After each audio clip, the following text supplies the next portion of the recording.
Hey YouTube, me again. Today I'm going to be making pulled beef. A couple of ways you can do pulled beef. Obviously, number one and most popular at the moment would be in the smoker because you've got that barbecue pit masters and all that sort of stuff. Today I'm going to be doing pulled beef in Coke and beer. So this is a different way of doing it. Today's ingredients are bottle of Coke, white vinegar, Sweet Baby Ray's, smoky barbecue sauce, the original and still the best, hickory and brown sugar, treacle, chipotle in adobo, a meat rub that I've concocted. You can buy these commercially in bigger batches. This is one that I've put together. I've just put it into a commercial thing that I've had left over. 3.5 kilos of black Angus beef and some beer. So I'll prepare it all. I'll show you. So here's the meat. As I said, 3.5 kilos of black Angus beef. With the exception of cutting off any excess fat, I wouldn't do a great deal to the beef.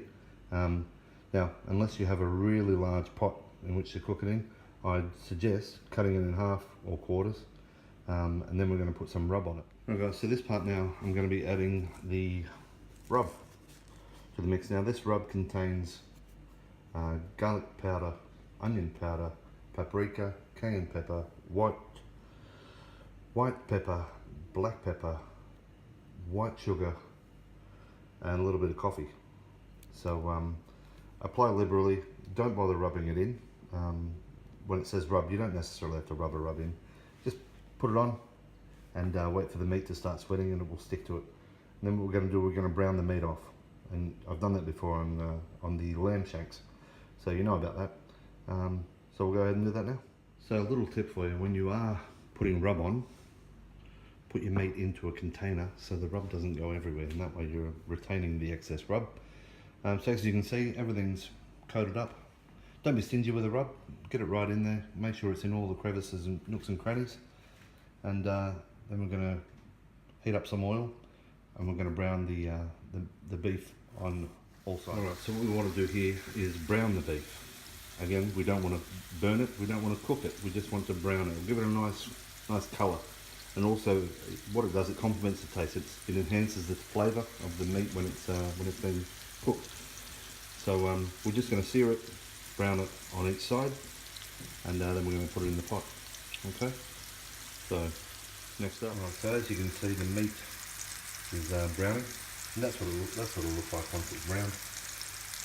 If it's a little darker than that, don't worry. A little lighter than that, again, don't worry. Just as long as you've got some colour to it and it's sealed the flavour in. So essentially, it's a twofold process. We're trying to seal the flavour and the moisture inside the meat, whilst caramelising the outside or browning the outside to enhance the flavour of the meat as well.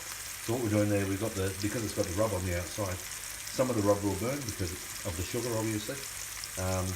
Don't worry about it, it's fine. The end product is amazing, so just keep your eye out for it, right?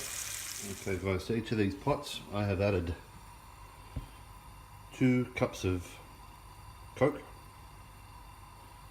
1 cup of white vinegar, 2 cups each of Sweet Baby Ray's. So as you can see, there are 2 cups, 2 pots rather, 2 tablespoons of treacle. Now I've used the chipotle in adobo, which is here. As I explained on my chili recipe, that if you have a look at the site, you'll find chipotle is dried jalapeno, dried and smoked jalapeno. Now all it is in the adobo is it's a tomato sauce. So I've used half of that to each of these pots. Okay, and then to each of these I'm going to add a full bottle of beer. Full bottle of 355ml or 375ml beer. Okay, it doesn't matter what beer. Again, just be sure that it's a beer that you like, so that you can consume a couple while you're waiting for this to cook. The ingredients into the pot, stir it together, and then increase the heat or bring it to the boil. Once your mixture is boiling, we want to add the meat. We want to cover the pot, and we want to cook it on low remember that part, on low. We don't want it to boil, we just want a really, really low simmer. So it's a low and slow cook, this one, for 3.5 hours, or 3 hours, give or take. So what I need you to do is every half an hour, I need you to check on the mix. I need you to turn the meat over, okay? So that we're ensuring that all sides of the meat is getting an ample amount of moisture and nothing dries out. Okay, so every half hour, set an alarm on your phone, get up, turn the meat over, recover, and sit down and play your game or whatever it was you were doing. Okay, this isn't a set it and forget it recipe. This is definitely one that you have to watch, but I can guarantee you guys it's incredibly worthwhile. So, okay, so both mixes have come to the boil. I've added the meat. Now I'm going to cover both.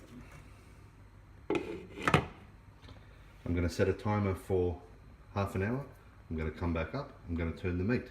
You need to repeat this process 6 times. The whole cooking process goes for 3 hours. Yeah, so make sure you set an alarm, half an hour. We don't want the meat to stick. We also don't want the meat to dry out. Alright guys, so that's the 3 hour mark and the meat I pulled out of the sauce. So what I'm going to do now, I'm going to pull the meat so that all, well, obviously that's what the essence of pulled beef is. Now keep the sauce on uncovered, get the heat down low, uncovered, and it will thicken. And what we're going to do, we're going to put that on, mix that with the pulled beef. Okay, so I'll do that and I'll show you. There it is. That's the pulled beef. Now what I've done, the sauce is thickened in the pan, so I've poured it over the top of the pulled beef. That's ready to serve. So what I do now, I just serve it on buns. Like a bit of coleslaw in it to cut through the fat, and yeah, and that's a really, really nice meal. So give it a go, guys. Cookingforblokeswhocan't.com.au. Cheers.